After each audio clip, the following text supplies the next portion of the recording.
Welcome students. আজ বেশ কিছুদিন বাদে আবার আমি একটা ভিডিও করছি। সেটা হচ্ছে আজকে একটু জ্যামিতির ওপর করব।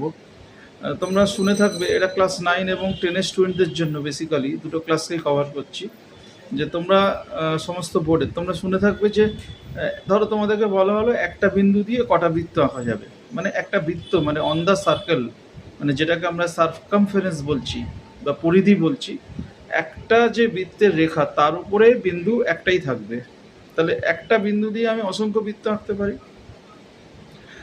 যদি বলা হয় তোমাদের তিনটে বিন্দু দিয়ে কটা আঁকা যায়, তোমরা সহজেই উত্তর দেবে তিনটে বিন্দু দিয়ে তিনটে অসমরেখ বিন্দু দিয়ে একটা বৃত্ত আঁকা যায়। কিন্তু আজকে আমি বলতে চলেছি দুটো নির্দিষ্ট বিন্দু দিয়ে কতগুলো বৃত্ত আঁকা যেতে পারে। তার মানে ওই দুটো বিন্দু পরিধির ওপর আছে এমন কতগুলো বৃত্ত সম্ভব। এইটার উত্তর কিন্তু অসংখ্য। তোমাদের মনে হতে পারে যে এটা কি করে হয়। খুব সহজ, তোমরা ওই দুটো বিন্দুকে সংযুক্ত করো এটা সরলরেখা দ্বারা, করে সেই সরলরেখাটার লম্ব সমদ্বিখণ্ডক আঁকো।